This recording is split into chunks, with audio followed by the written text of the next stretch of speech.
It feels as if it's last night. It's election eve. It does. But this morning, we are here to bring you the Special Electoral College.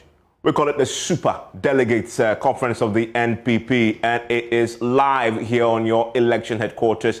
I'm here with Winston, and we've been bringing you the analysis, digging deep into the 10 aspirants, but also giving you the context, why we believe this isn't as significant in the big scheme of things for the NPP. But nonetheless, this morning, by close of day, 5 aspirants will have their presidential ambitions terminated, at least onto the next elections. Exactly, Evans. I like the fact that you say at least until the next election, at least because if the NPP wins the 2024 elections, I am not sure they're going to have elections in 2027 or so, because then, as has been the norm, the incumbent president definitely gets to win. However, if they lose, then these persons whose career will be terminated at this point, at least for now, can come back again. The question is, who makes the top 5? Who would be able to fill, if I could put it that way, the remaining 2 places? Because we have said Kennedy Ejapong, Alan Tremanting, Dr. Baumia will make it.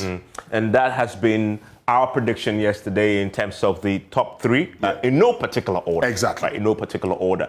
So we're saying we're going to have Kennedy Ejapong, you're going to have Dr. Baumia and Alan Tremanting definitely in the top 3. And then the rest of the 7 will have to share the remainder of the 2 slots. Oh, but not the rest of the 7 per se, because as we get into the analysis, we'll take some people out. They wouldn't share the rest of the 2. They would not be part of the rest of the 2.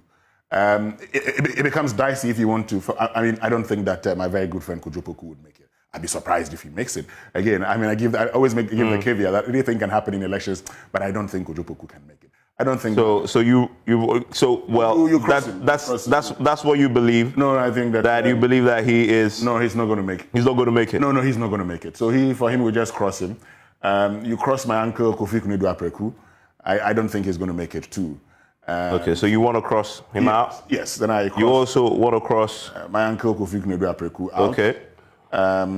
So then it becomes, in spite of the fact that he is, apart from Alan Tremanting, the most experienced at contesting in presidential primaries of the NPP. You're crossing him out still. I tell you one thing. One of the things Dr. Kofi Kunedu Apreku do, and we'll get to him, one of the things he should have done was to take a break post-2007. I'll explain. In 2007, Dr. Kofi Kunedu Apreku was the campaign director for Akufo-Addo. Now, when it happens like that, you've accepted to do what? To lead the party into victory. So in 2010, he doesn't contest. If you realize, in 2010, he wasn't part of those who contested. And it's understandable because you were the campaign director of Akufo-Addo. You took him into the 2008 elections. You don't turn around, okay? And one of the things if you speak to experienced persons like, Jay Kufuor, he will tell you that when you are choosing a campaign team, when you're choosing a campaign manager, don't choose a campaign manager who has presidential ambitions. So the moment you went, Kofi Kunedu Apreku becomes a campaign manager, campaign director, post the election, he must stay away from wanting to become a president. That's my view. And so it was understandable when he didn't contest in 2010. But then he shows up in 2014 and he performs woefully. That again should have sent a signal to him that Dr. Kofi Kunedu Apreku, maybe you have emerged at the wrong time. And last night I made the point that there are very good candidates in there, okay? But they've emerged at the wrong time. And when you emerge at the wrong time, accept it and groom somebody else. Because whatever happens, you won't get it. Well, and also the reason why we're saying this, and we're going to get into the numbers also for Kunedu Apreku, he's been contesting this for 4 times. This is his 4th time. Yeah. And the first time he showed up in 1998, he placed third with 52 votes and had just 2% of the votes. The second time he comes in 2007, he comes in again. If you look at the rest of the other guys here with him who were also on the list, he just managed 19 votes. But he performed better than Ejapong and Kwabena Ejapong, 10 and 9 respectively. And then the other time he also contested in 2014, he only manages in that particular elections for Kunedu Apreku from 52, 19, and then ends up in last place. Last place. He didn't actually make. You see, that's the problem. In last place. Because look, if you're saying you're getting 17 and placing 5th, you get less than that, and you're done. Yeah. And that's what I'm saying. You see, Kofi Knudu at this stage, I'm sorry, but at this stage, Kofi Knudu should be one of the elders of the NPP who can advise and say, how about we do things this way? How about we do things that way? He should not be one of the persons who will be seeking to lead the NPP. And well, he did an interview with me in the lead up to this day, the NPP's Super Delegates Congress. We'll talk about what he said very shortly, but we're going to be crossing over to our correspondents across the country this morning. There are 17 polling centers spread across the country. We have 2 of them. The NPP Greater Accra Regional Office is hosting one, but then the national headquarters will also host another. And we are there for you this morning. We also, across the regions, in the Ashanti region in particular, the hotbed of political activity, and of course, the stronghold of the NPP. Peter Senu is going to join us pretty shortly, and Natalia as well. In fact, let's go to Natalia right now, who is in the Western region for us this morning. Hello, Ina. I could see a short while ago that the police officers were already around there. What about the Electoral Commission officials? No, Evan. So for the Western region, it's only police officers who are here. I got here around 7 a.m. and I could only see police officers around here. Electoral officers have not arrived.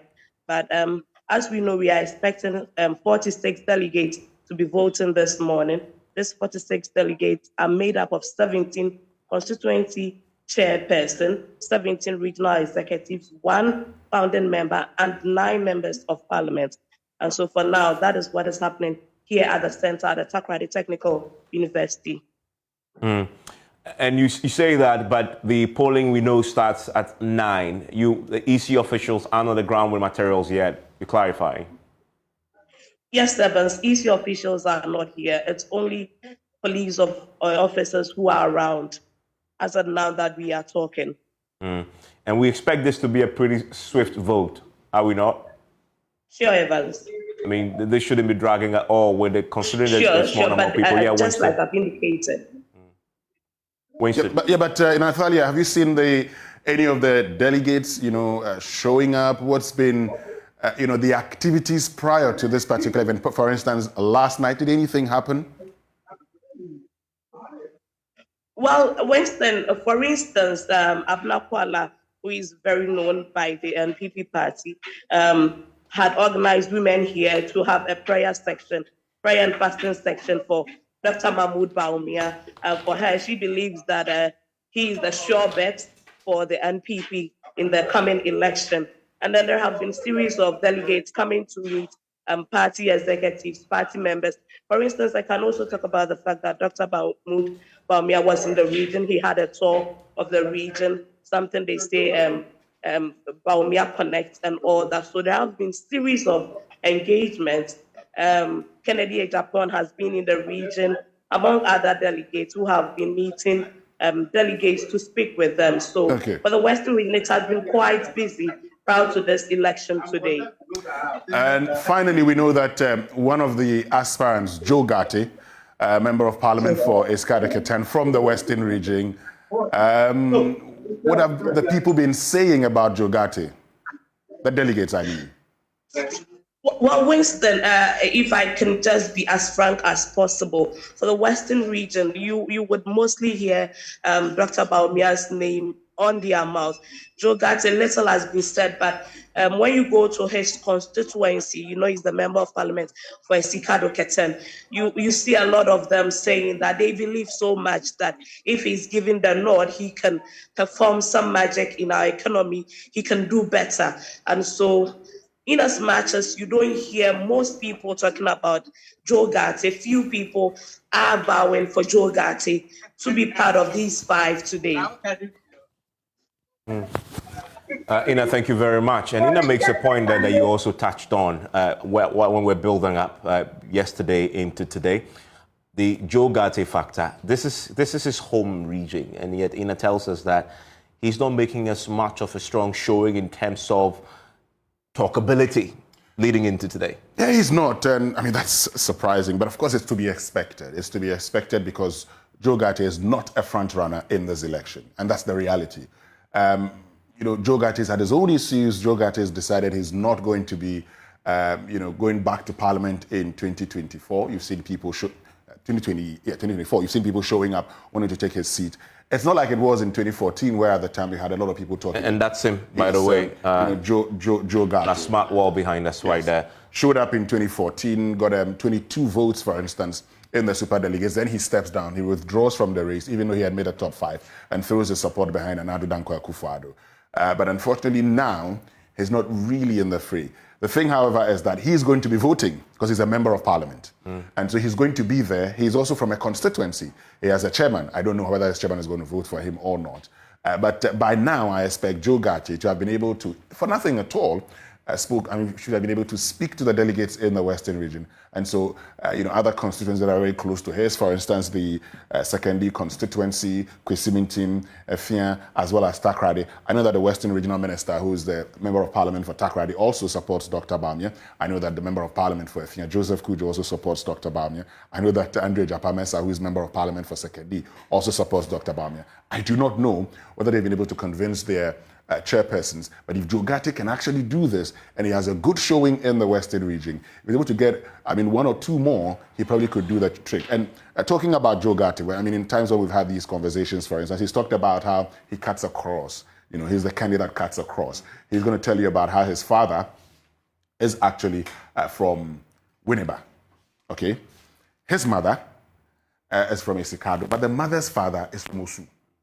So he's telling you all his background. If he can get votes from all his cousins around the world, around the country, probably he could make the top 5. But the reality is going to be tough for him. It's going to be very tough for Joe Gatti. I expect him to either make it or be very close to making it. But I'm not going to write him off, as I've written Kojo Poku and Kofi Knedu Apreku off. For Joe Gatti, I think he can make it.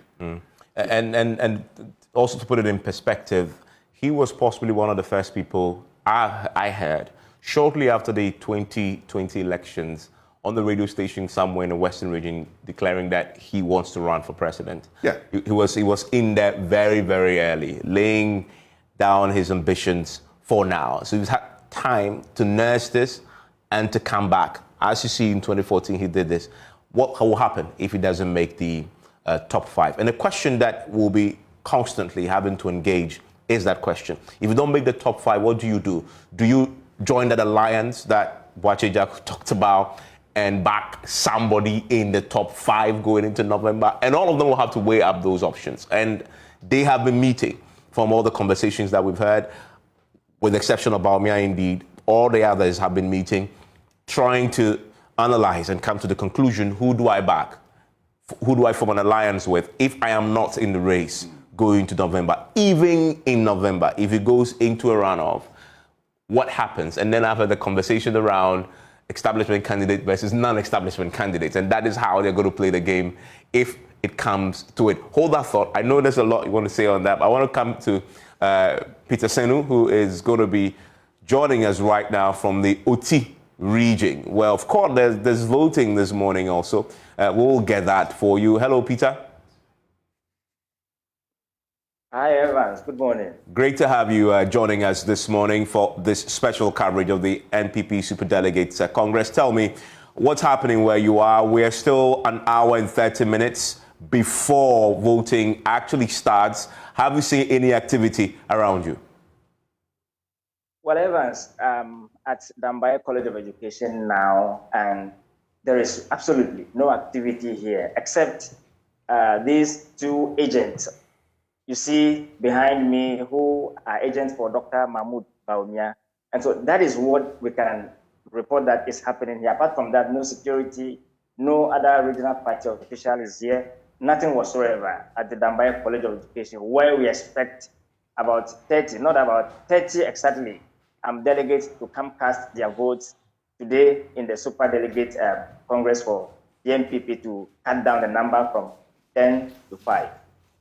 And we would love to have a conversation with them if they don't mind, get a sense of what their own expectations are today in these elections. And considering that they're there very early, they really mean business. And Winston and I will tell you why for Bawumia. This means far more for him than possibly for any other in this particular race today, although it's just top 5. For them, as we've been told, they just don't want to be in top 5. They want to win this. And yesterday I was speaking to Sami Ewuku, who says they want to win this and get 70% and above. So for them it's important, and no wonder they are there early. Peter, let's get your thoughts on the expectations. Yes, so what's your name, please, and then why are you here so early? My name is Mensa Malakai, an agent to Dr. Mahmoud Bawumia Ajimai of Ghana. Ajimai, that's another title for Dr. Bawumia. Yes. But you have come so early. Why are you here so early? Election is supposed to start at 9. We have a very good determination to be the ultimate winner of this contest. So that is why we prepared at dawn to be here 5:30, so that they will know that we are serious. We mean the war. This is not a war, just a friendly contest. But in a certain contest, I can also represent as a war. Okay, looking at the numbers, we have 30 delegates. What percentage margin out of that 30? What percentage margin are you looking at that would vote for Dr. Mahmoud Bawumia? We are working around 90-95% out of the 100. We are expecting about 25 or more people. Yes, to vote 25 or 28 to vote for the Ajimai of Ghana. Wow. So what do you expect generally? What are your expectations apart from getting 90 to 95%? What are your expectations in terms of voting and then the process? Your party executives are not here. The security, nothing is here apart from you two not guys. that they are not here. The issue is that they said they will begin the process 9 that way. So they are on their heel preparing to be here. Right. Thank you so much. And Evans, from what he says, this week the regional minister himself spoke to us and declared his support for Dr. Mahmoud Bawumia. And so if you find the regional minister himself declaring openly his support for Dr. Mahmoud Bawumia, then your guess is as good as mine that a larger number of the delegates are willing, or maybe, so to say, whip in line to give their thumbs to Dr. Mahmoud Bawumia today here at the Dambaye College of Education in the Oti region. Okay. Thank you very much, Peter. Now we are getting to hear from the agents, and Peter will stay with us throughout our coverage at 9 when the rest of the officials join them at that station there in Oti. We're going to hear more from them. But it's interesting, is it not? Oh, it's not a surprise to us that an hour and 30 minutes before polling starts, the only 2 agents you find are those of the man in our shot there behind us on our smart wall, the vice president. I'm not surprised. You've indicated, for instance, that when he spoke to Sami Ewuku on Top Story, he says they're looking at winning 70% or more. The thing with the Dr. Bawumia team is that they see this as the momentum they need going into the main election in November. They believe that if they're able to win and win convincingly, win handsomely, it sends a certain signal. And that's why you may have heard the others also make the point, for instance, that it doesn't really matter. The thing with the NPP Super Delegates Congress is that we have only one trend. I mean, what happened in 2014, and that's Akufo-Addo. The situations may differ. 80% in the super delegates, 94% in the main primary. I mean, so you have that particular situation, and you're asking yourself the simple question. So yesterday, for instance, post the evening analysis, there's some people who called me and said they wanted to talk to me. They're asking me what's really going to happen. So is it a case that whoever wins the super delegates is going to win the main Congress? And I say, I don't know. Because, I mean, we just don't have enough historical data within the party to make that prediction. Yeah. So I could just make reference to the Akufo-Addo victory, but then again, when it comes to election, it's not just about the quantitative data. There's also the qualitative information that you would add to it to be able to make that analysis and the story behind the story and say, have things changed? The kind of love Akufo-Addo had at the time, does Dr. Bawumia have the same love? Does he have the same control? But the most important thing is that, Evans, the Dr. Bawumia team, well-resourced, they mean business. And for them, even a 50% victory is a loss. And it's important why that is the case. Because for him, he will win this. Many people have come to that conclusion, right? It is not about whether he wins this or not. It's about what margins he wins this by. And that is why this is absolutely important. He cannot get anything in the 60s. If he gets anything in the 60s, he is in trouble, right? Why? Because many have tagged him as establishment candidate. I know Nana Akufo-Addo rejects that description that he's an establishment candidate. He says, instead of establishment candidate, they would rather describe him as the front runner. But the fact is, he is the establishment candidate. He's the establishment candidate because he is the very embodiment of the establishment, of the party's executive arm. He is there. He has no choice. It's not fault of his that he is a vice president. And when he moves, he has to still move with all the state, I guess, resources at his disposal, right? And so he is that. And of course, and I say make this point, the president himself has publicly stated that I don't support anybody. But logically, their cloth have been tied together since 2008. If you're looking for somebody to perpetuate your legacy, who else are you going to find in these 10 people than your vice president to do that for you going forward? And so it's logical that you expect that the president will back him. And if the president is backing him, the president doesn't need to openly say, back him too. People will just toe that line, even if the president is not doing it directly. But we know there are presidential surrogates who will be going around urging people in the president's name to back him. And that is why, and again, we have the kinds of people voting today. They are his colleagues, right, who sit in cabinet, ministers, members of parliament, having to hear they are criminally going into this, the suggestion that members of parliament are being coerced to vote for him. And then we saw what happened in the Ashanti region when he walked into the stadium there. And he walked into there with close to 100 of the members of parliament, right, currently in the House. And that shows you what we are saying. Having to hear the story about regional executive meeting, that's the reason why the party 2 days ago that issued that notice to them, stop all meetings and retreats. Yesterday, we had a deputy general secretary in the studio in analysis talking about the reasons why they did that. Because regional executives had called for retreats. And the suggestion was these retreats were being held by regional executives who are members of the Special Electoral College who were backing him. And so he is the establishment candidate going into this. And that is why he cannot, among Special Electoral College voters who are mostly representatives of the establishment, get anything in the 60s. He needs to get the north of 70 and possibly aim to hit 80 so he can show to the rest of the field that I am the undisputed favorite, at least among these movers and shakers and the decision makers in the party. Well, that's because, you see, and I was getting to the point that, you see, sometimes people buy pressure for themselves, like we say. This is, a race to reduce the number to 5. Forgive me.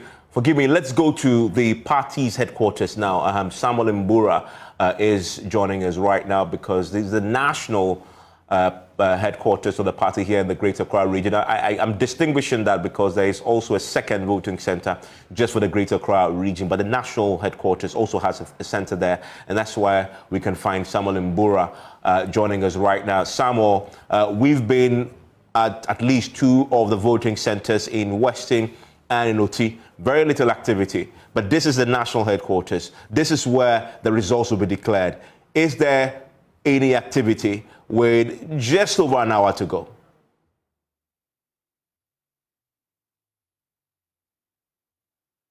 Evans, all is set at the headquarters of the NPP here in Accra. The police has actually taken position. At the moment, I'm told that the elections committee is holding a crunch meeting ahead of the election that will begin at 9 p.m. So this is actually the center where 204 delegates are expected to cast their ballots, including the vice president, the former president, J. Akufo, His Excellency, and all the bigwigs, the National Council members, National Executive Council members, as stipulated by the NPP's constitution. So earlier, I had conversations with the General Secretary, Justin Kodia. He told me that he would definitely be here as well. So this is where the main action or where the main concentration will be so far as this Super Delegates Congress is concerned. So the security is set, and then we are still waiting for all the materials and everything that matters for these elections to be conducted. So the EC is solely responsible for the election, so the collation will be done at the EC office and declaration as well. So everything is set here. As you can see in the shots, the security arrangements, they've actually barricaded some of the roads or the roads leading to the front of the NPP headquarters here at Aselanda. I have with me my colleague Kojo Brace to find out from him what he makes of the setup so far. Kojo, what do you make of the setup so far? I think it's a well planned process. If you look at how the security is well represented here, you see how orderly things are being handled here. It tells you that this has been a well-planned one, and I'm happy about the way the security setup is.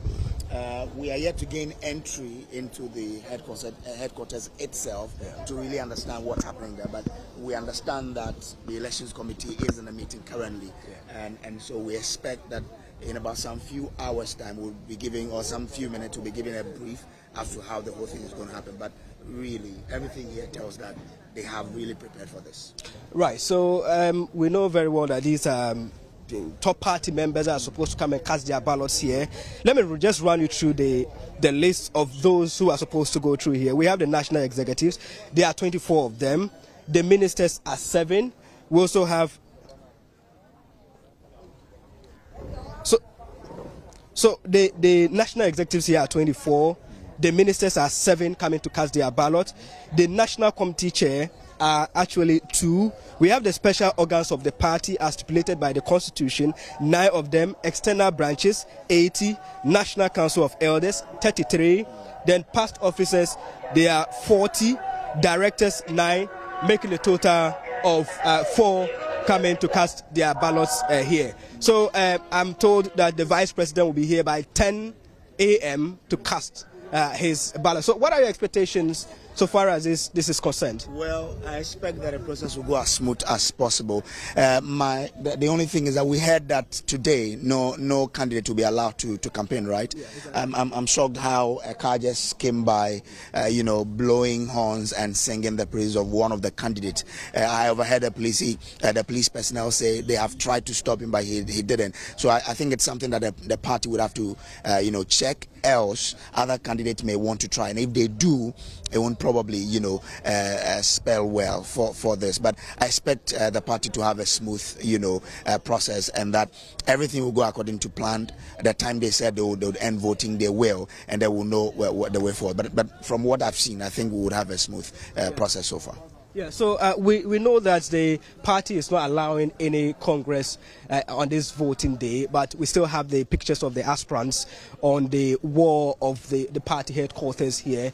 All 10 aspirants are still on their papers, or their posters are still on the walls here. But any form of gathering, any form of Congress, any form of campaigning will not be allowed here at any of the centers as directed by the party, and anyone who comes to cast the ballot is not supposed to take a picture of it, because the party has already reiterated the point that these are criminal offenses, and then it will definitely be faced with the punitive actions. Yeah. So in the past we've had people casting their ballots, taking pictures, and then showing, and some think that it is just to gain the trust of the people that they are voting for, so that at least at the end they can give them something in return.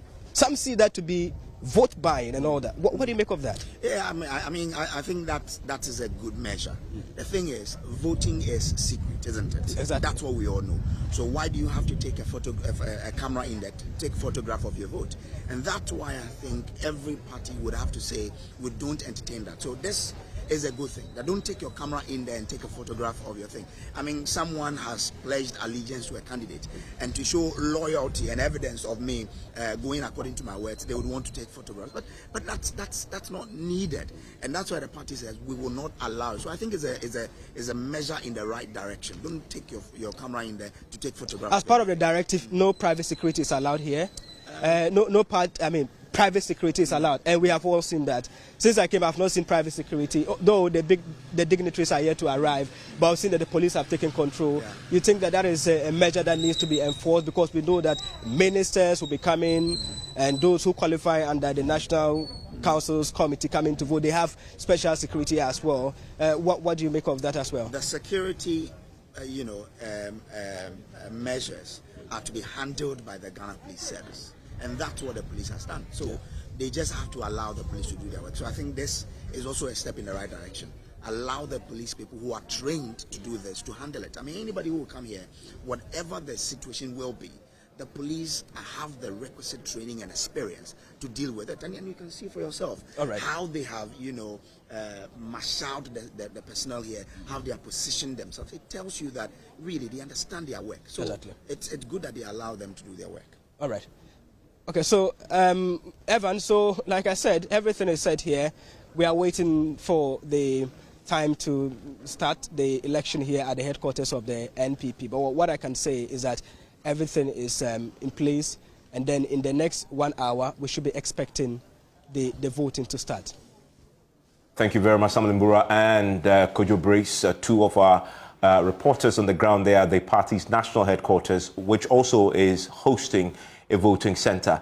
We'll be joined later by MFR Power and Elting Brobe covering that for you. We'll also be at the Electoral Commission headquarters, because that is where the nerve center will be as far as the votes coming in from the country. We'll go there first, tabulated, and sent back to the national headquarters for a declaration.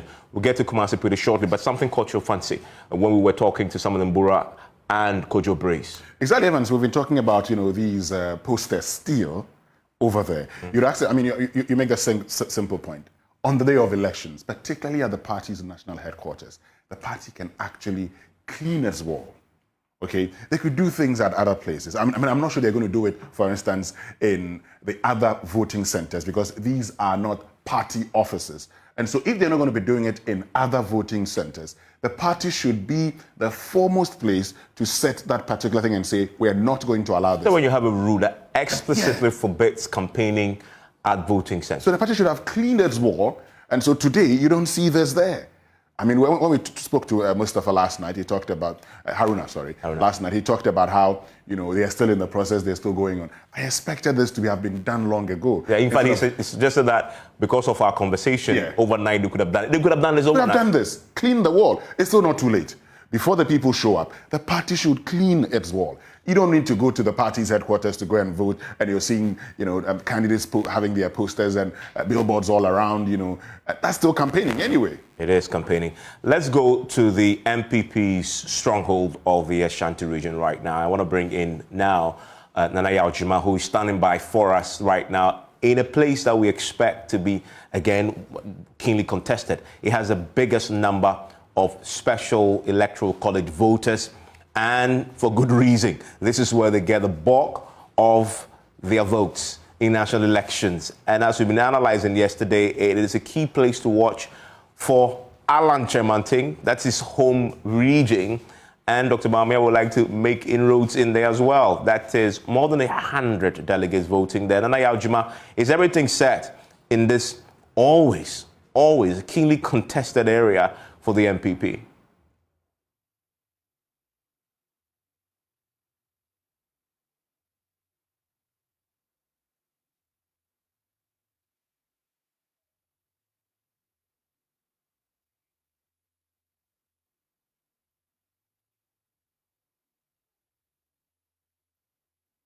Ashanti region is almost set for the big election today. Moments ago, the EC called in agents of the various candidates. They went to the barricaded area where we have a strong police team guarding the area. They went through security checks. The police scanned all the agents before they were allowed into the inner perimeter to take their seats within the area. The EC not long ago also brought in all the materials. They are about setting up for the election itself to begin. I'm here with my colleague Nana Boache, who has been doing a quick check of the area, and he would give us a vivid description of how the KNUST Law Faculty is looking like today. Nana. So, Nanaya, the whole KNUST Law Faculty Auditorium remains a no-go area for some delegates, and then the EC officials are the only persons who can enter. But delegates will have to enter during the election period itself. But at the moment, nobody can enter the auditorium. So, as I speak, heavy security presence here at the KNUST Law Faculty as we prepare for the election itself. Regional executives have been here. They came to inspect the whole auditorium and then the environment for the election. And then before you get into the law faculty itself, from my right you pass through 3 security checkpoints. From my left you pass through 3 security checkpoints. So matters of security is quite heavy here at the KNUST Law Faculty. As Nanaya said earlier, EC is now setting up for the election itself. Nana. So already I've seen some policemen in the police camouflage. Others are the MTTD officers who are at the various, they're the first point of call when you get to this area. If you are coming in with your vehicle, which is not an official vehicle by any person designated to work within the inner premises or within play a major part of the election, you are not allowed to come inside. So at the first checkpoint, that was where our vehicle was stopped. They had to force us. They had to make us leave the vehicle and pick all the things that we were carrying here. That's the gadgets we are using for our broadcasting. They had to let us bring all of them out and walk to the space. So unless you are a security personnel or an EC officer, you are not allowed to bring in your vehicle into the KNUST the KNUST Law Faculty itself. You are stopped at the first entrance from both the left and the right side of the entrances. Any person who comes in with a vehicle that is not an official one, you are stopped here. And before you get access to the inner perimeter, that is where the election itself will be held. The police are there to check you. They will scan you and make sure that if there's any foreign material which is not supposed to be on you, they take it out before you get access into the inner perimeter. So already seated are some of the agents of the aspirants here. Since we came here, we've not sighted any poster or anybody trying to campaign within the premises where the election itself is taking place. All right, so Nanaya, there over here you can see the Oforikrom Municipal Chief Executive, who is also inspecting the whole electoral process, and he's looking at the security presence here. I would want to get close to him and have an interaction with him, but then he would want to speak to the agents of these aspirants before he comes to us. So security is quite heavy. The presence here is enough. The EC is setting up, preparing itself for the electoral process. So out of the 119 voters who will be casting their votes, we only saw one regional executive present who came to also inspect the place. He left not long ago. The security keep on bringing in their equipment to set up to make sure that everything goes on smoothly here at the KNUST Faculty of Law. So far, I'm here to cite any of the delegates, that's the super delegates coming here. The only person that I can see so far is the Oforikrom Municipal Chief Executive, and he is playing a key role in the setup. This is his constituency, and he is in charge of the setup. He's supposed to ensure that things are in place for the election itself. We are trying to get some of the party members to speak to. We want some quite influential people within the party to grant us some interviews on what is happening here today. All right, thank you very much. All right, so Mr. Mills, welcome to JoyNews. You've been here since this whole process started. You've seen the setup, the security setup and everything. Are you satisfied? Thank you, my brother, and thanks for having me.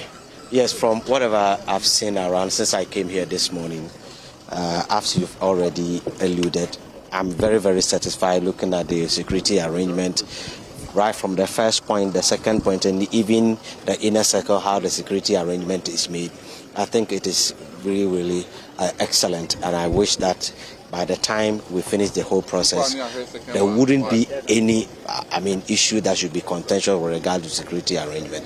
But so far, I'm impressed. We're expecting only 119 super delegates to come in here and cast their ballots. But the security details, they are even more than the number of delegates we expected here. What do you think about that?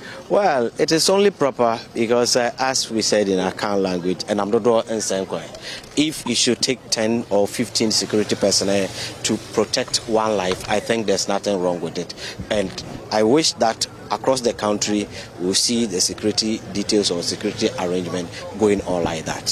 So that I don't see anything wrong with it. Thank you very much. So we have others who also want to speak to. There are some party members who have been very instrumental in campaigning for some of the candidates here in today's election. And I'm watching. All right, so I have with me a member of the Alan Kwadwo Martin's campaign team here with me. How has the process been so far for you? Let's talk about the security presence here, and then also, are you satisfied with whatever that you see today? Yeah, being here, I can see the security around. There are many, and we are okay with the number here concerning the security. What are your expectations for today, during and after the electoral process itself, the Super Delegates Conference today here in the Ashanti region? Well, all I know is that everything is going to be peaceful.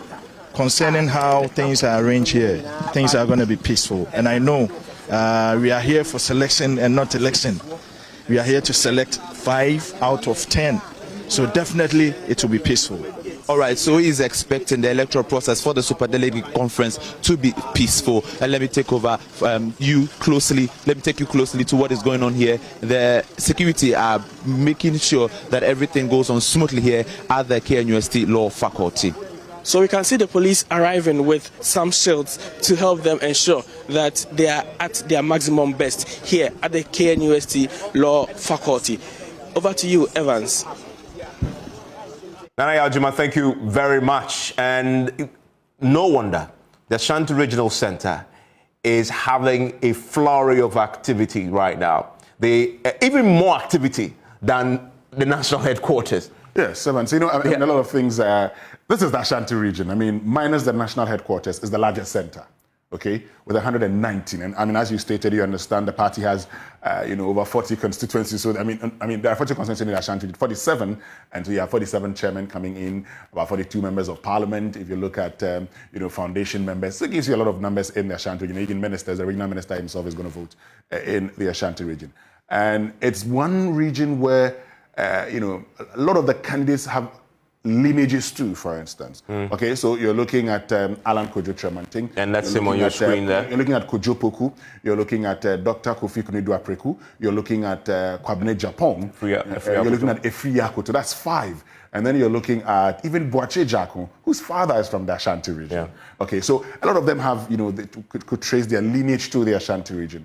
But also because the Ashanti region has become a very important part. Now, Alan Chemanting's campaign is centered on the Ashanti region. He said, I can get you 2 million votes in the Ashanti region. And if I get you 2 million votes in the Ashanti region, I'm making the elections very difficult for the NDC. And so if you are a Dr. Bawumia, you want to go to the Ashanti region, even though this is a Super Delegates Congress, and make a point and show. And that's why, yesterday, at night, there were a lot of activities for a lot of those members of parliament who support Dr. Bawumia were told they were engaging the delegates, they had met them, they were talking to them. And that's why you can see. So very early in the morning, people are there. And let's speak to this for a second. When we went to the home, we'll get to the home region of the vice president shortly. But this is the home region of Alan Chemanting, one of the 2 outright front runners. And yesterday, those who did not join us, what we analyzed was, if you look at Alan Chemanting and the role he's played in the Ashanti region in terms of giving a boost to Akufo-Addo in the campaigning there, we're looking at the trends, if we can see any trends there, because he takes some credit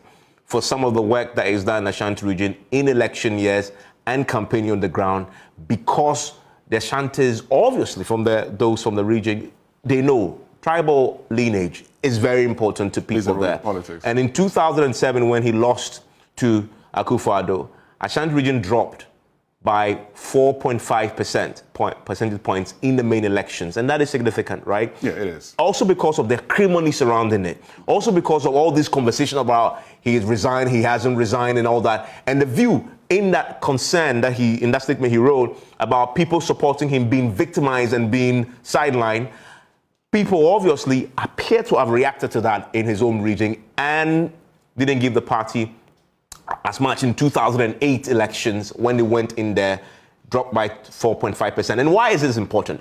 As we've always analyzed, in the Ashanti region, if the party is going to win the national election, they have to win it in the Ashanti region by more than 75%. Yeah. They have to be north of 75%. Anytime they've been south of 75%, they've lost elections. 75% and less, they lost elections. That is why Alan is important. And then you come to 2012, where in 2010, again, Alan loses to Akufo-Addo in the primaries. And then in the Ashanti region, they drop in percentage points by 1.6%. What that meant was another defeat for the party in the elections. Now, we are not saying that he's only the reason why they drop. That's not what we're saying. We're saying that he's definitely a factor in the drop that he experienced there. And then you come to 2016. A similar story also emerges, Winston. Yes, in 2016, he loses to Akufo-Addo, but then he goes on a campaign tour with Akufo-Addo. Very actively. He was very active. In fact, Akufo-Addo did a deal with him and announced it publicly. Everywhere he went, Alan Kyerematen was there with him. Yeah. And you saw 76.3%. And so they moved from 70.9 to 76.3. There's a 5.4% increase. Yeah. Okay, 5.4 points increase in the NPP's percentage in the Ashanti region. And that's because in 2016, you've talked about it, he was everywhere with Akufo-Addo. However, in 2020, now in government, the NPP has 72.8%. There's a drop by 3.5 points in the NPP's gain or margin in the Ashanti region. We had a conversation yesterday. I'm of the view that prior to election 2020, there were a lot of issues within the NPP. You saw some of the executives go even to the Menchia Palace, for instance, going to appeal to the Otumfuo and a lot of things. You saw the people in the Ashanti region complaining about the lack of development in the Ashanti region. But of course, in 2020 also, you did not see Alan Kyerematen on the rounds with Akufo-Addo, but like you saw in 2016, that notwithstanding, the reality is that in 2020, still with Alan Kyerematen in government, the NPP did not. And I made a point yesterday, in addition to what you've just said, that if you look at the historical data from Ashanti region, that performance in 2020, it's the third worst performance there. And this was a time that you mentioned the point, he now moves from being out of government with Akufo-Addo in 2016, where he did fantastically in terms of the campaigning. And then when he comes to government, when he has more stake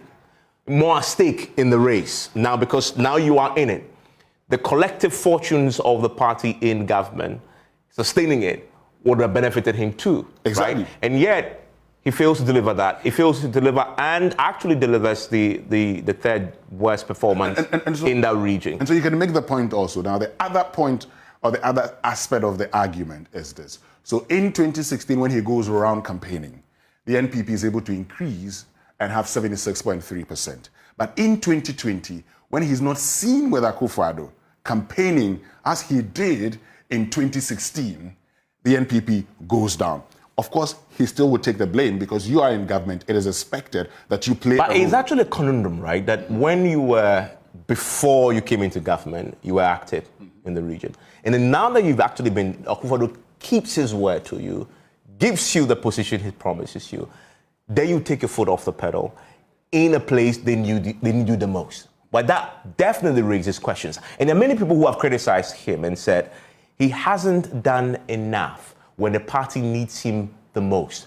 After 2007, he had concerns. He was put in charge of identifiable groups. People were not really happy, considering his stature in the party, that you don't give him that. There were grievances, not only from himself, but people around him. And then you come to 2020. You're saying he, again, didn't make a strong showing. Why? We don't know. You have any reason why he didn't show as much in the region? In 2020, he campaigned. But in 2020, you did not... Comparatively. Comparatively, yeah. His campaigning... And in 2020 itself, the the NPP did not campaign as much as they did in 2016. But in 2020, what I'm trying to say is that in 2020, one of the persons you saw going around with Akufo-Addo is Kwabena Japan. If you can remember, in 2020, Kwabena Japan was the one who actually went around with Akufo-Addo a lot. I am saying that in 2020, I didn't see Alan Chamantin going around with Akufo. While he campaigned, he was in Ashanti region, he was in the Western region, he was in the Central region. He was campaigning in all these areas, particularly in Western Central, you'd see him campaigning. But in the Ashanti region, he didn't campaign much. The person you saw going around with Akufo-Addo, even throughout the whole country, in areas where Akufo-Addo was campaigning, bearing in mind that Dr. Bamia was in the northern part of the country, was Kwabena Japan. And that's why I'm saying that. So if we were to look at it also, you could also make the point that where he's been there, where he's been visible, it actually has inured to the party's benefit in the Ashanti region. But that notwithstanding, because we have said you are in government, if the party goes down in the Ashanti region, the blame would go to all of you. But we can, let's go to break it down. Yeah. Let's go to Precious Semevo now, who is in the Bono region for us this morning. He is at the polling station there for the NPP and bringing us the very latest. Precious, let me guess. I can see behind you that, the Electoral Commission officials are beginning to arrive, but it's still a quiet place, even with an hour to go. Yes, Evans, it's still a quiet place. If you can see from behind me, there is a pastoral center in Sunyani, where the Bono region exercise will take place. Currently, we are still outside because according to the security detail, they do not have instructions to allow the media to enter as at now. The police, the regional commander, DCOP Joseph Jamra Oklu, confirmed that they are still talking to the officials to give us the green light to enter. So the media guys are still hanging outside here, the main entrance, and the security is very, very tight, very, very detailed. The pastoral center itself is a center where weekend students have their classes from the KNUST and other tertiary institutions in the region. And everyone who gets here goes through the rigorous search to ensure that everyone who enters, passes the standard that they've set to allow people to enter. As at now, there is going to be only 38 delegates who will be taking part in the exercise. And out of this 38, it includes the regional executives, who are 17 of them, members of parliament, 6, and you have one founding father, as well as one council member who happens to be Mr. Siaka Stevens. Quite about 2 minutes ago, he passed to enter. We also have the constituency chairman, 12 of them in the Bono region, as well as the regional minister. A total of 38 delegates expected to cast their vote in this particular exercise. Some few issues, it's not too clear whether Sunyani constituency chairman will take part. There are some few issues not too clear whether he has been enjoined or not. We'll get to know when the exercise starts at 9. And as you may have heard, the regional chairman of the NPP, Kwame Bafo, well known as Abroyen, recently released a statement that he wouldn't be taking part in the exercise for some reasons, that he is being tagged as supporting one candidate against the other. So he decided to recuse himself from the entire exercise. It is also not clear whether he carried that through. We will be monitoring. So that is the situation here generally. The Electoral Commission, as well as the voting materials itself, is also yet to arrive here at the center. If you can see it from behind me, this is the kind of check that goes through before anyone enters through the main entrance of the pastoral center. So here in Sunyani, in the Bono region, we are still waiting to get the go-ahead and then have the opportunity to enter. But as at now, it has been peaceful from the outside here. There are no ordinary people here. All those of us outside here are media personnel waiting to enter. Few individuals who came, including one or two party agents, one from the camp of Mr. Alan Chamantin and then Kennedy Japan. They were here, but they have left. Apparently, they also couldn't get accreditation to enter. Probably they are going to get it from where the coordinators of the exercise here in the region before they can enter. So here in the region, It is peaceful as at now. We still wait with less than 1 hour to the start of the voting itself at 9.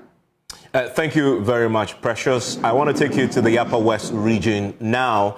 Another place where we expect the Vice President to make a strong showing, and you see that on our smart wall. We'll be analyzing that for you as we looked at Alan Chamanting also. So let's go there now. Rafiq Salam is joining us from the Upper West Regional Voting Center. Rafiq, what can you report? We are now less than an hour to go.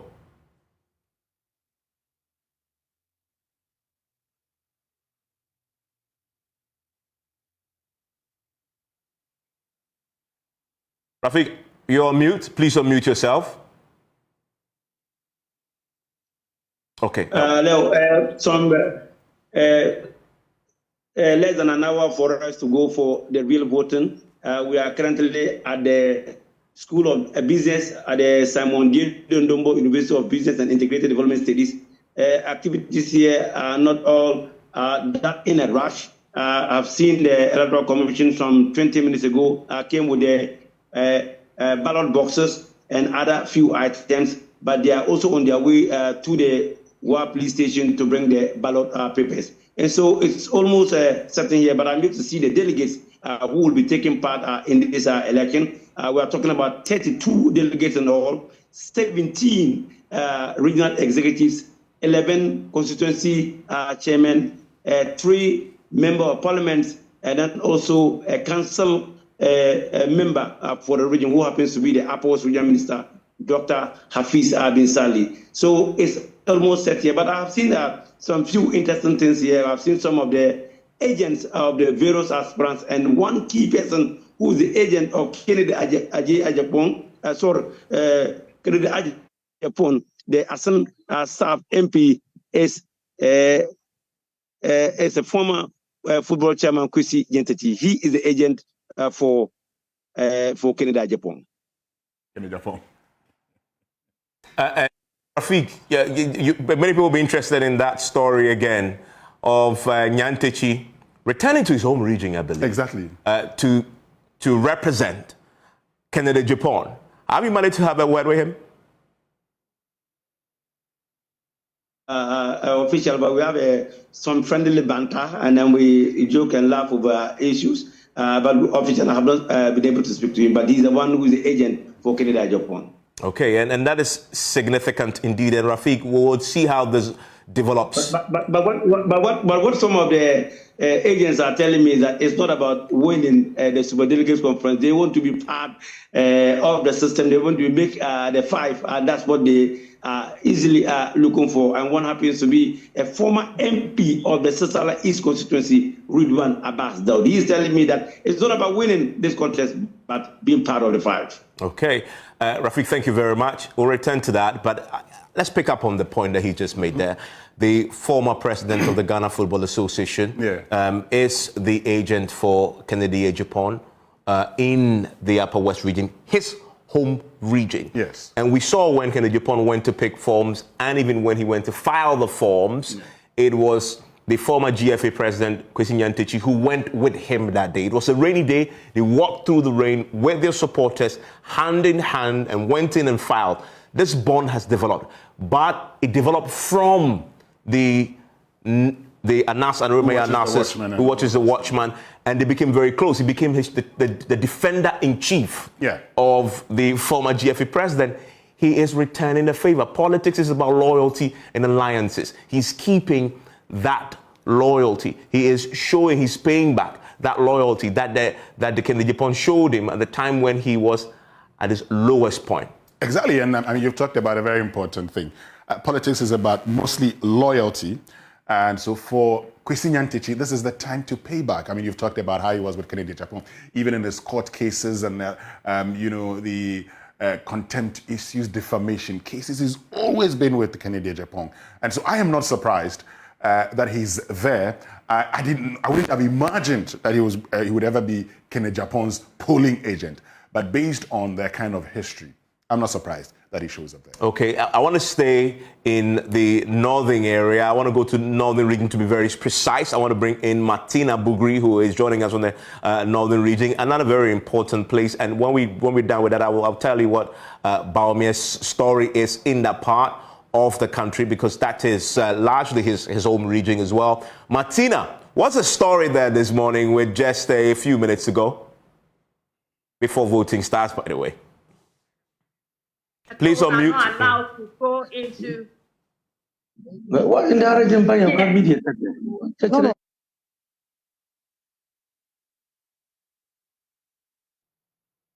Not allowed to, since it's currently being held.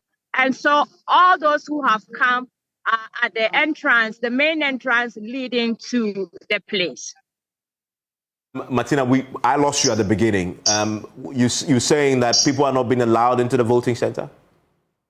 Yes, so we are told that the media is not allowed into the school where the elections is being held now. And so we are told to be at the gate. So any media person who has been here is at the entrance. We have CTFM, we have Adum FM, we have Majority Radio, and many others who are here. And so for us here, we'll probably be waiting for a final directive from the party or whoever is in charge to allow us in. But for now, we are going to be reporting from the outside.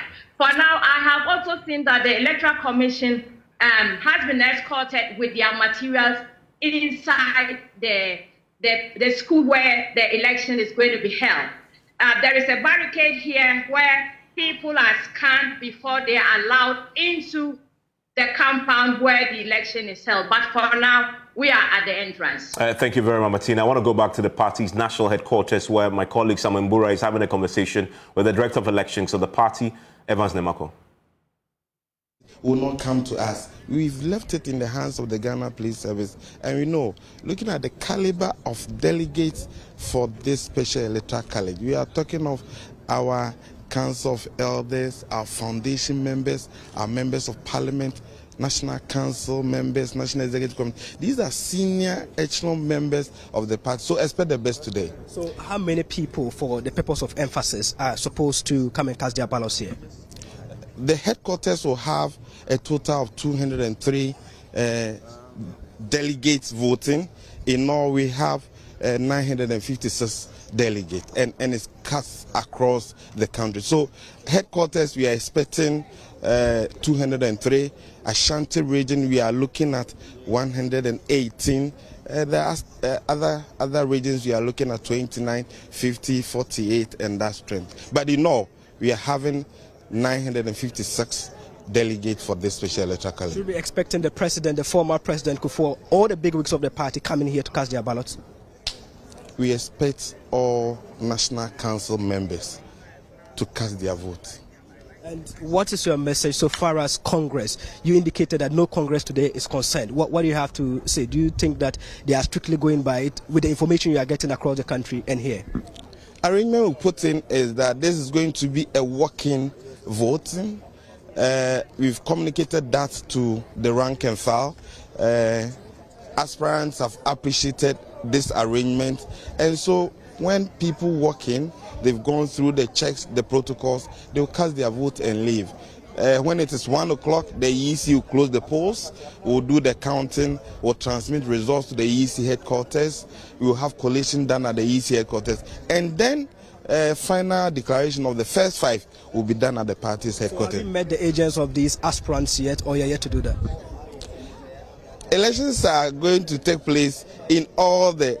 I'm talking about the headquarters here. The headquarters, they should be in. Yeah, I've seen them there. I've seen that EC has set up. Yes. But I'm asking whether you will have prior engagement with them before. If there's going to be anything, it's the EC, the police service, and the elections committee. And so if there's any concern, it will come to us. Thank you very much. My pleasure. So Evans, that's the Director of Elections of the NPP, Evans Nemako, telling us what is going to happen here at the party headquarters. So we also have the military coming here to augment the Ghana Police Service to man security here at the headquarters. So everything is actually tight here. I saw earlier that the EC has mounted the booth. there was a bit of a conference between the agents and the EC ahead of the election in the next, let's say, 40 minutes here at the headquarters of the NPP. So we are still waiting to see what happens at the party headquarters. But you heard Evans earlier talking about the fact that the president, the vice president, all those who constitute members of the National Council of the party, National Executive Council of the party, are supposed to be here. Earlier too, I spoke to Mr. Ohininto, who is the former General Secretary of the party, and then he tells me that he's also coming to cast his ballots here. But Elton is here. We can also hear from Elton as well. Right. So, yeah. So clearly, the party is ready for the Congress, as we can see, but it's just 8:17. Which we are just about 43 minutes to go. The Electoral Commission have set up inside and waiting for the process to start at 9 a.m. Earlier, there was some meeting, so we saw the camp of Alan Chemanten, represented by Hobson Adoye and Ano Hininto. They came in, they were part of the meeting. We are unclear what the meeting was about, but clearly it may relate to today's event. And they told us that they are quite okay with the way things went and hoping that everything will go smoothly. So many allegations, even ahead of the polls, about some allegation of campaign that's flying around. Some of the aspirants are claiming that they were denying access to some of the delegates in the few hours running up to today.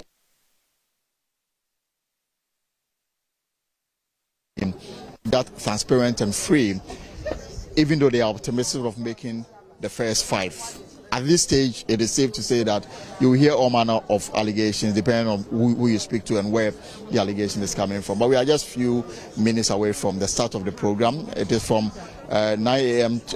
to 1 p.m. and then hopefully after that we'll understand. Now, because this is the party headquarters, what we know is that President Akufo-Addo, the Vice President, all of them will be coming here to vote together with some identifiable persons, including some members of the National Council. This is a designated spot for what you want to describe as the VVIP. So there's a heavy military and police presence here to ensure that everything goes smoothly. The party is here to open their door for the media to have access into the main premises of the party. So it's unclear why. But hopefully, with time, they will explain to us why the media has been kept outside Elton, of the main door. Earlier, the Director of Elections, Evans Nimako, was of the point that for now they want to be sure that everything is cleared so they can get additional or adequate space for the media to come and occupy. But I can see the posters. We know that as part of the directives, the party has indicated that no Congress or no campaigning in any form. I don't know what you make of this as though. Well, it's very interesting. I would have thought that the party would have taken steps to remove every poster from their wall, knowing very well today is a D-Day. As it is with national elections, you wouldn't find some of these things, especially at the polling centers. But here at the party headquarters, it is actually like a marketplace for those who are seeking to lead the party or those who are seeking to make the first 5. Now, on the wall, you will find Wache Jakon, Adainimo, Dr. Akuto, Alan Chemanten, Kojo Opoku, the vice president, very dominant, and of course all the other candidates still campaigning. Maybe this will influence somebody to change his mind at the last minute. But whatever it is, I think it's untidy for now. Maybe it escaped the party to remove the process. But clearly, the people who are coming here are people who are very much into the party. The president, the vice president, Council of Elders and other leading members of the party. They are the ones who will be voting here. Over 200 in Bura. Yeah, over about 203. That's what the Director of Elections, Evans Nimako, is saying. But I think the security has been very tight. Earlier, I engaged the Greater Accra Regional Commander of the Ghana Police Service, COP Gariba.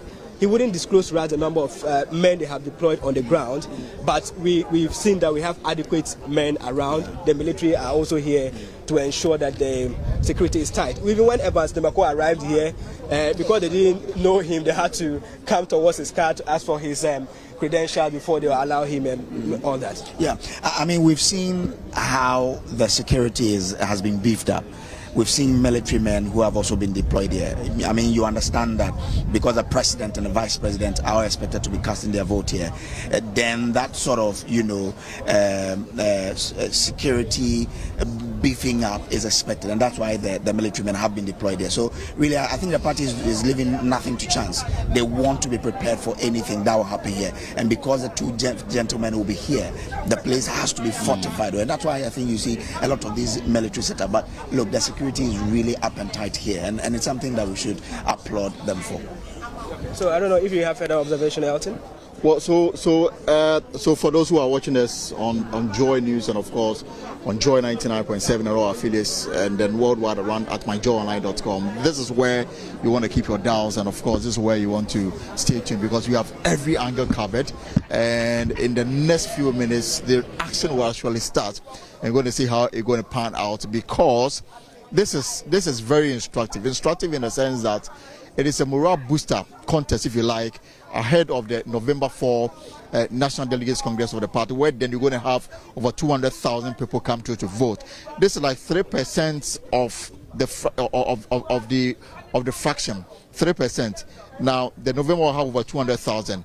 But depending on how well you will do, you will go into November knowing very well that you have the support of a sizable number of the delegates, and that's, for me, is very instructive, because it gives you the confidence that you are probably ahead of your competitors. And that is the reason why, for example, the camp of the vice president is hoping to win as many as 70% of the votes.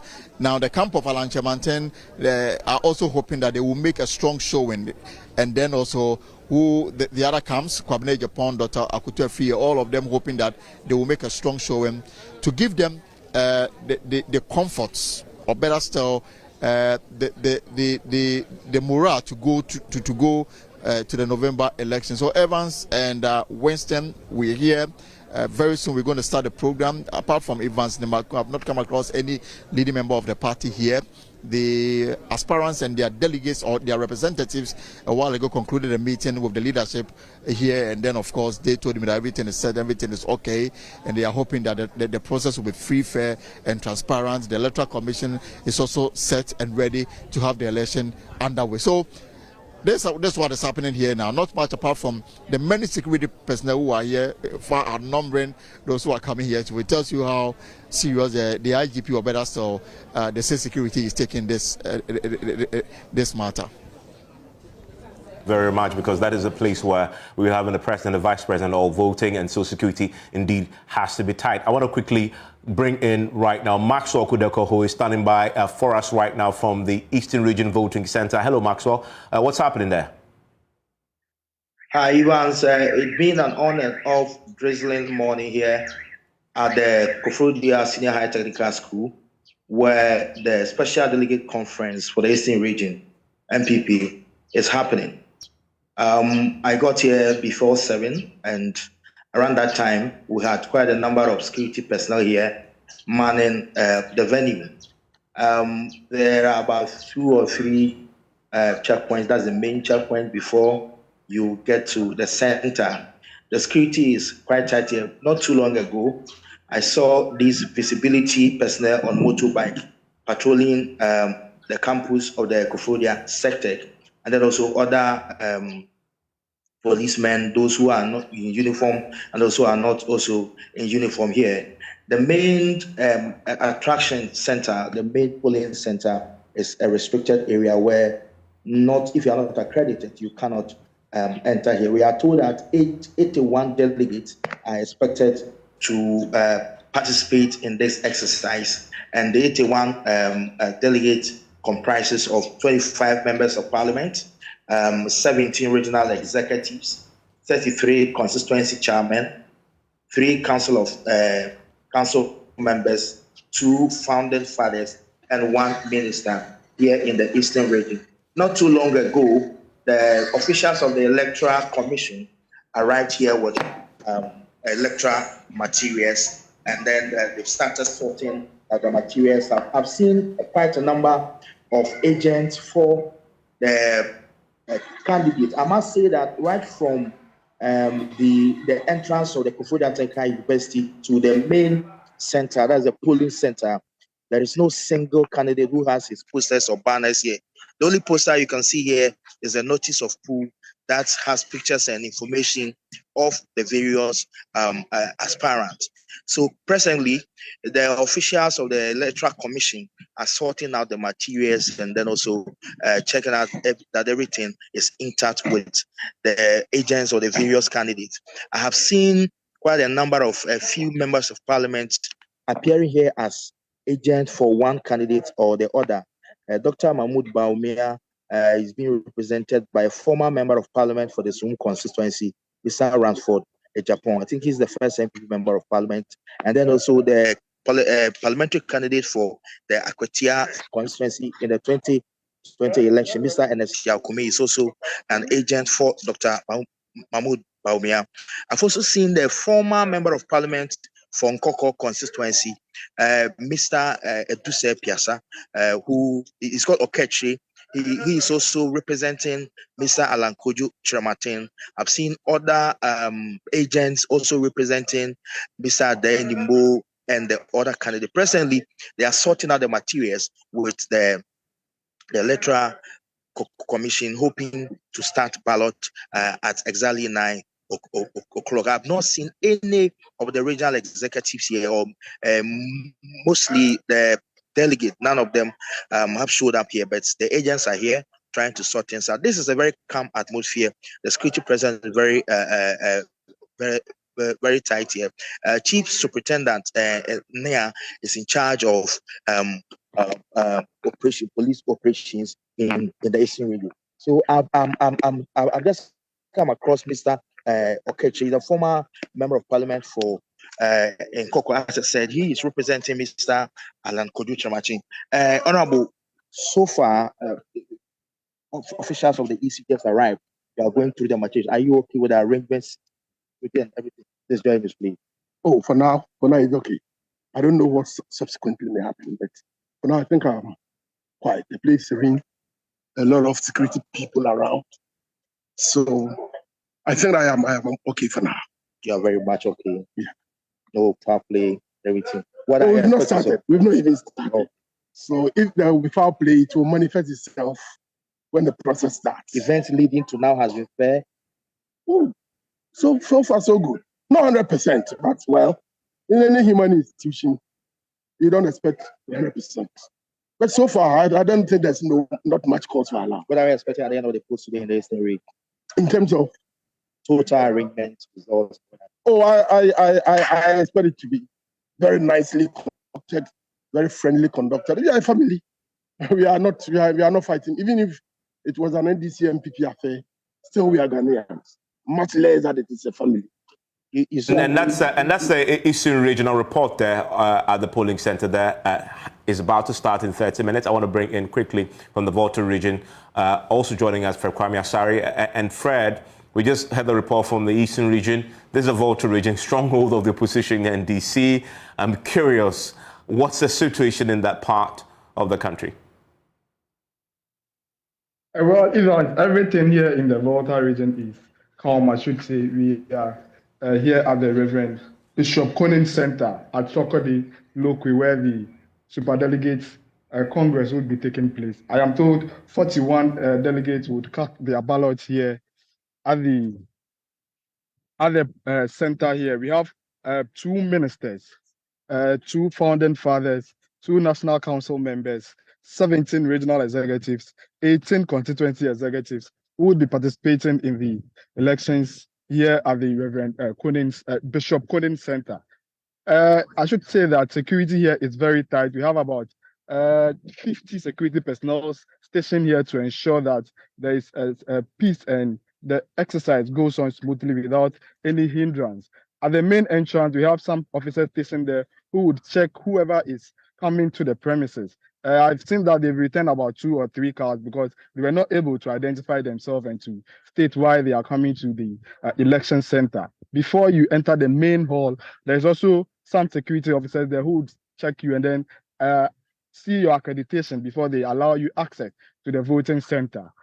Some agents have already arrived here for the aspirants. 8 out of the 10 agents for 8 out of the 10 aspirants have arrived here, and then the EC have taken them through pep talks as to how the exercise would go on. So everything is going on smoothly here at the Volta region. Also, I spoke to the EC officials who mentioned that they are all set for the event or the election. So they are only waiting for the time to 9 a.m. and then they start with the election process. But then I am yet to see some of the delegates who would be participating in today's election. So Evans, here in the Volta region, all is set, and then the EC officials are just waiting for 9 a.m. to start elections. Okay, Fred, thank you very much on the Volta region. I want to quickly bring in the party's Director of Communications, Richard Ahiagba, who's joining us right now via Zoom. And Richard, we've just been to your party, the national office at Asylum Down. One of the key concerns coming up is the wall there is awash with paraphernalia and posters. The party is, though, very clear that there shouldn't be any campaigning at all near any polling center. How's the party dealing with this, considering that you have a clear rule that forbids this?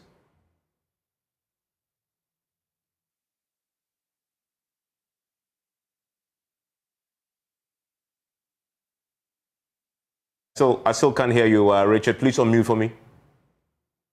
Oh, sorry, Evans. Yes, I can hear you loud and clear, yes. Thank you kindly. And I was just apologizing earlier that I couldn't be with you in the studio. If you look, it's almost all the 10 of them have their poster there. So I don't think that is much of a problem. If it was a situation where there is only one person or two people's posters on there, then maybe it would be a call for concern. But the way it is now, there really shouldn't be anything wrong with it. Then I got somebody to just scrape that whole wall of these posters because it's campaigning at a polling center. Clear violation of the rules. Oh, we lost. It bears the face of all of them. And so in the nature of things, it's a standardized situation now. Nobody is discriminated against. Anybody who will complain, take it from the standpoint of the aspirants. If they want to complain, then they are complaining about themselves. Yes, if we had been removed, fair enough, would have been okay. But since all of them have their faces on that wall, I think that it evens it out. Nobody is disadvantaged in the matter. Well, you said tonight, this morning, as you've been going around the country, every place appears to be calm, and EC officials are set to go, confident that the processes that you put in place to ensure that this is free and fair, considering all the complaints going into this, will hold and deliver you an outcome that will be devoid of acrimony and people raising objections going into November. Well, thank you, Evans. And before I answer your question, let me take the time to commend the election committee, chaired by the Right Honorable Mike Aaron Okwe, and the able men who support and women who support him. Let me also commend the candidates. They have been very active and engaged with the process. The committee is open its door to all the aspirants, and they've had great engagement. They've made inputs. So what you see today is a collective product of the committee engaging the party, engaging the aspirants and their campaigns to produce what we're saying today. So if you ask me, in sum, this is our collective product. The outcome will be collective, in which case we will, receive the results with open arms and then move on. I don't anticipate anybody raising any objection because they've had great input, and that has shaped what we have today. With that quick intervention there, yes, Winston. Yes, I've listened to him, but we've made that point already. There's nothing look. Can people go to the YMCA Center in Greater Accra and say that we are going to splash 10 pictures or posters of all the candidates and that's the end of it, because once everybody's poster is there, it's enough, you can go on? No, you have said, do not do this. Charity, they say, begins at home. Start from the party headquarters. Just clean the walls. It's as simple as that. And indeed, I want to go around the country because wrapping up on the various centers, we'll do that pretty shortly. We may possibly be going back to the Ashanti region again pretty shortly on this as well. And by the way, Winston, Of course, today is key. And I was asking the last question about ensuring that this is not only free and fair, but it seemed to be so. Also because all the complaints going in, and we know sometimes the outcomes, the post-election phase is more difficult than the pre and during. And that's one of the things we'll have to manage. Exactly, Evans. But the thing about elections and elections of this nature is that in the build-up to every election... Just hold it there. Let's bring in, right now, let's go back to the national headquarters because the General Secretary is talking to the media right now, Justin Kodia. As super delegate today, that's what I have to say. We know that the party has already directed that no form of congress or campaigning or gathering or whatsoever. Are the aspirants going by it? Well, I've not had any information as to they going contrary to the rules set up by the elections committee. So far, everything looks orderly, and we are looking forward for a successful super delegate. You've not heard about claims of some delegates allegedly being camped by some of the aspirants to influence them to vote for them? Well, when you pose that question, I find it difficult to respond. If you look at the caliber of people who are going to partake in this special delegate, as General Secretary, have I been camped? I have not. No, none of the national officers have been camped. Regional officers, who is going to camp regional officers? And the constituency chairperson. These are the highest officers of the party.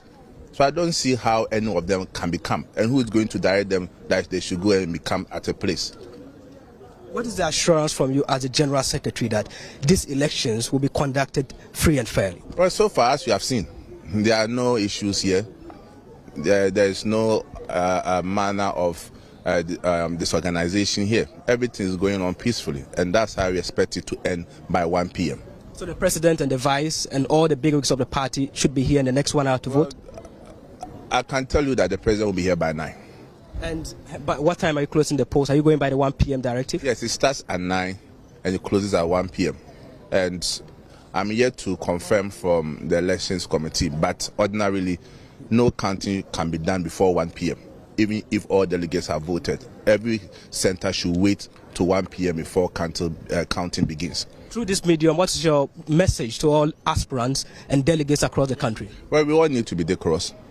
And the way and manner in which the elections committee have managed the process, they've done a yeoman's job, and we say kudos to them. But at the end of the day, we also urge the aspirants that every concern that they raised during or before today were addressed by the elections committee, which I know they had their last meeting on Thursday. So everything should be fine. At the end of the day, we are selecting 5 out of 10.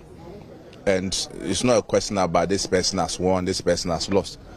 It's the NPP that has won, and that should be the feeling among all of us. So what type of aspirants are you looking out for at the end of the day? Because you are looking beyond this election, going to the flag bearer elections, and then the main election in 2024 to break the 8. What type of aspirants are you expecting to have as a party? Well, those who will be chosen by the party delegates.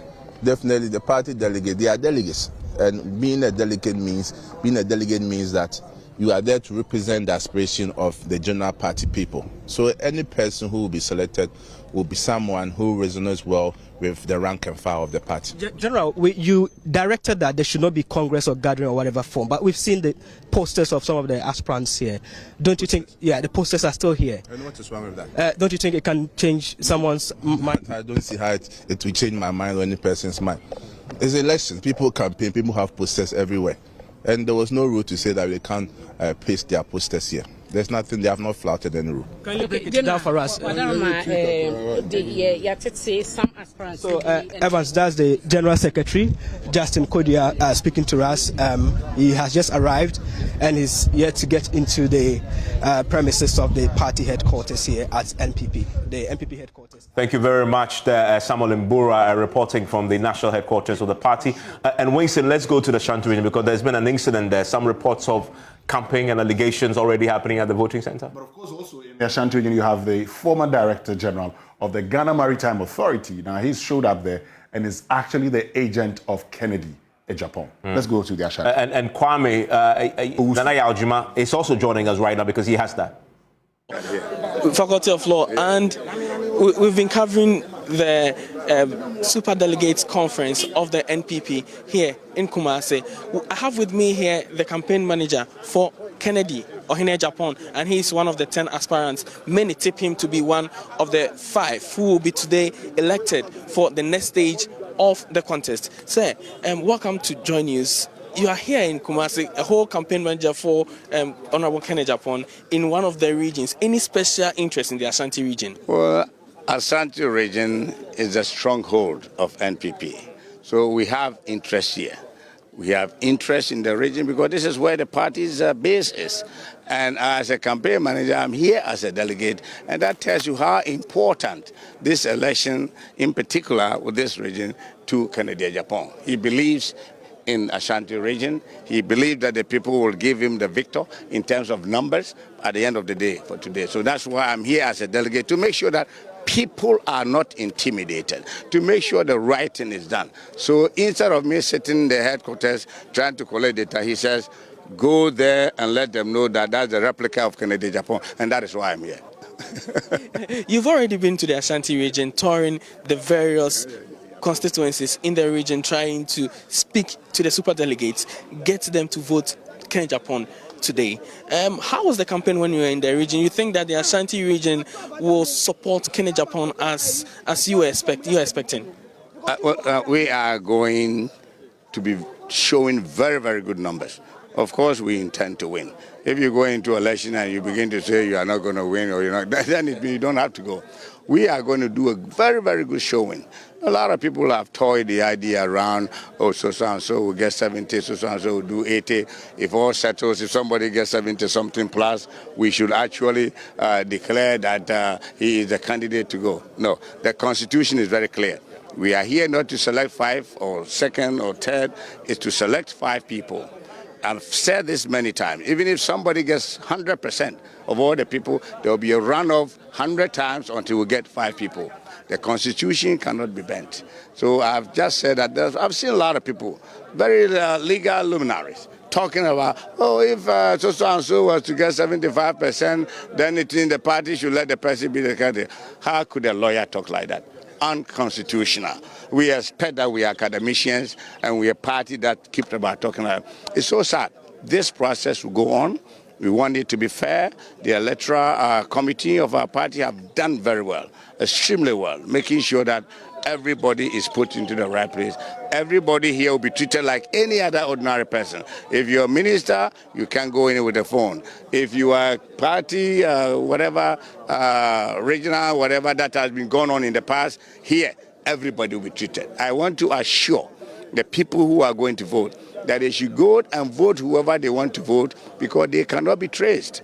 That is why when we finish the balloting and the results are declared, we have our own seal, Electoral Commission has its own seal, all the seal we put in, which cannot be broken. So nobody can go outside of what it is to trace who voted for. They are only using those intimidation. But it's quite unfortunate. At this day and age, we continue to believe in campaign, intimidating. It's so bad.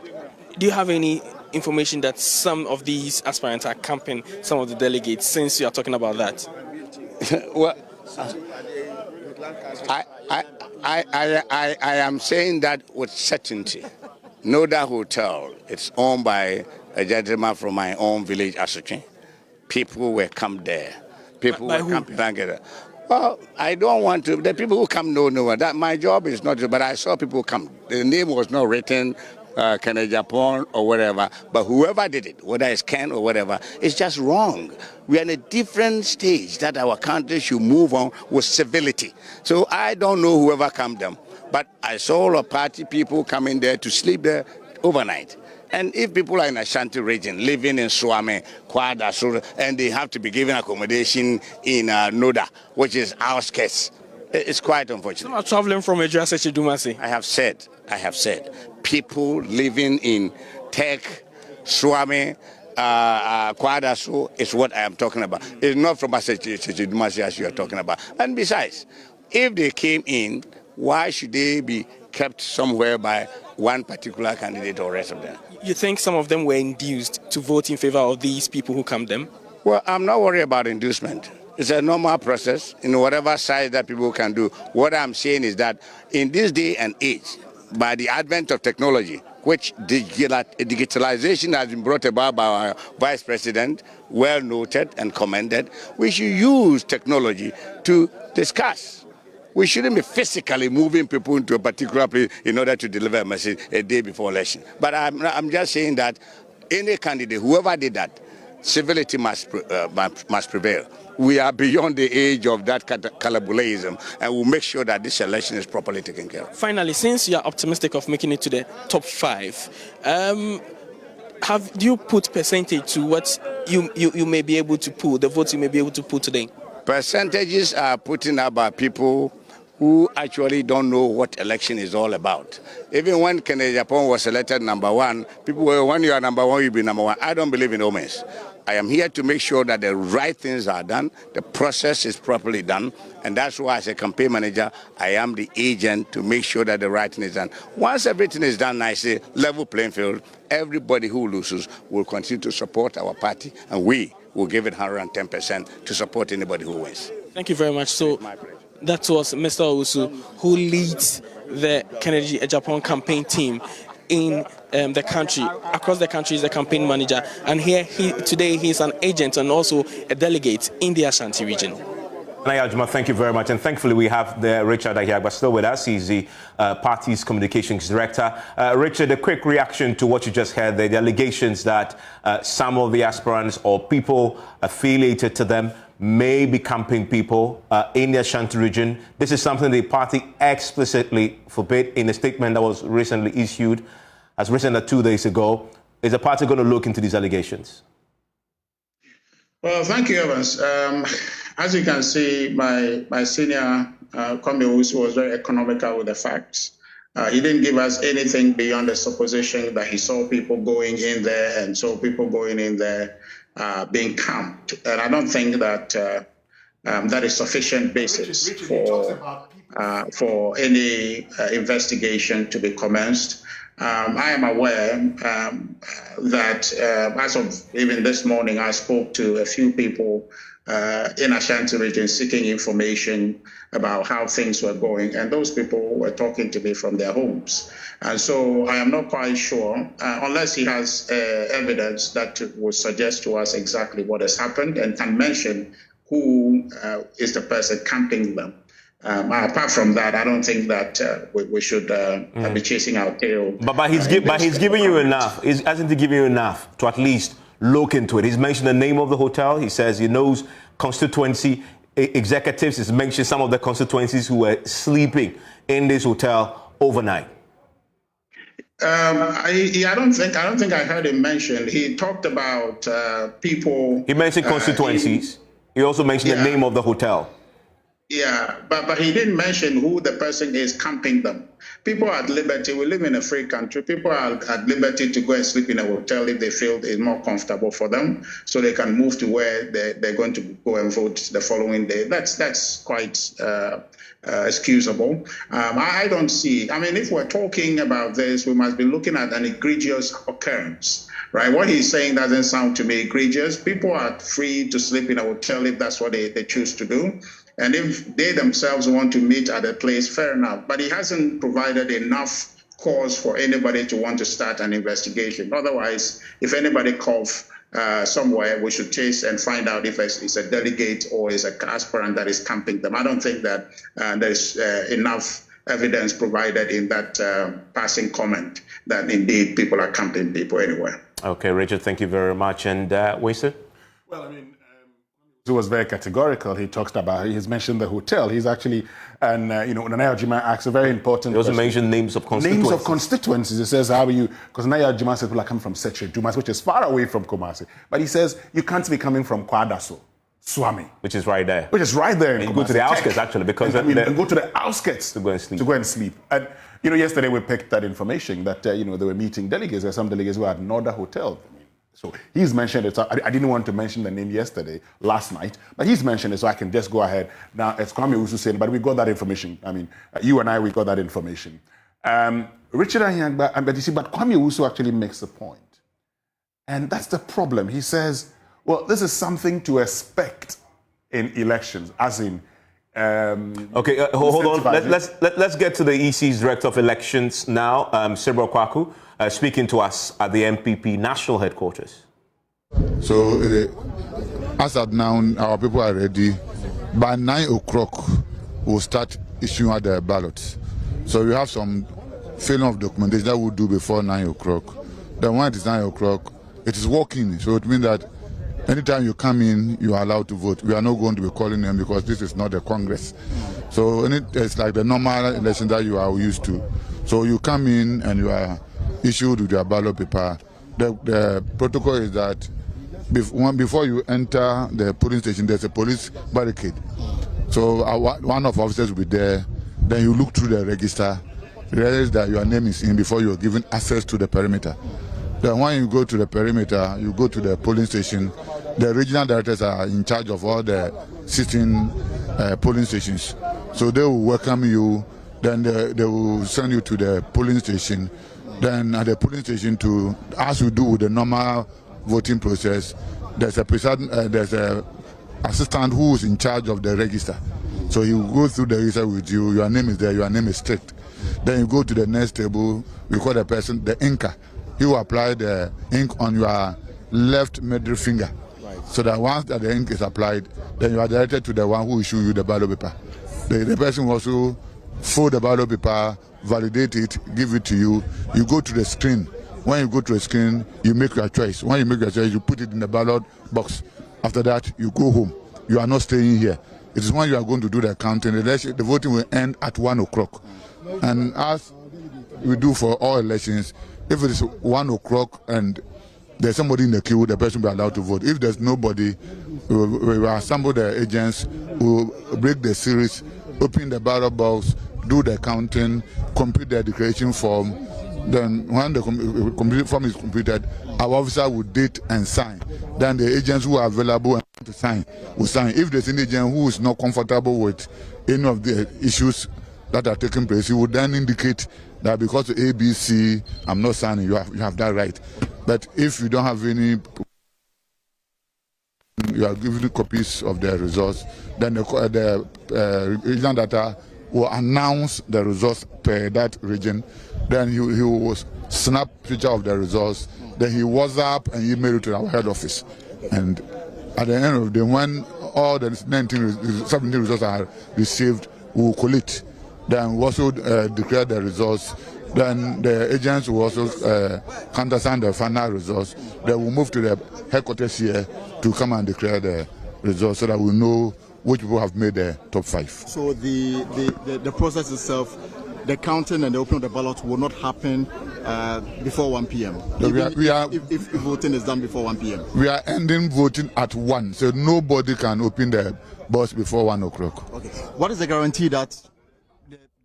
And that is the Director of Electoral Services at the EC, Dr. Cyril Kwaku. They're walking us through the processes today, and the same process we are following across the country, where our correspondents will be sending us the results in real time. And you can expect that by 1 p.m. we should be telling you who the top 5 is, and the top 5 whose presidential ambitions have been terminated. Remember, the Super Delegates Conference coverage is brought to you in association with Petrosol. Clean fuel in full quantity is always a delightful experience. Every drop matters, yes, just as every penny counts. Did you know good quality fuel enhances your vehicle performance and reduces maintenance costs?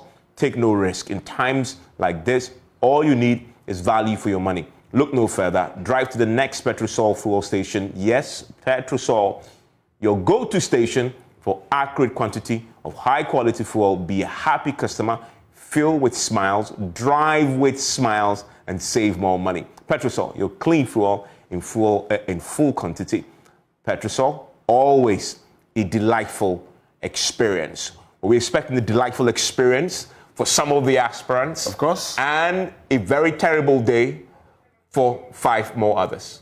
Well, I'm not sure it's going to be terrible for some of the aspirants because they know they're not going to make the top 5. They only want to make a showing in here, probably for the future. So let's see how it goes. I'm not sure some of them are going to be sad. They know they're not going to get into the top 5. And by the way, that will be for now. But we continue our coverage on Newsfire. Remember, the president is going to be voting, the vice president is going to be voting, key personalities will be voting at the party's national headquarters. We have reporters across the country, and when that is happening, Newsfire will bring that to you and get the reactions also as they vote. We expect Bawumia to cast, Alan Chamantin to cast, and speak to our journalists across the country. As you see him in the picture there, as we've always been telling you since last night, he and also him, I'm talking about Alan Chamantin, I expected to, at the end of the day, be the top two going into November, right? Exactly. And that definitely is something that we are watching very closely, the two of them. Stay with us throughout the day. Samson Ladi Ayinimi and his panelists will take over and bring you the very latest reports and breaking news from across the country in the NPP Super Delegates Conference. This is your leisure headquarters in association with Petrosol. Always a delightful experience.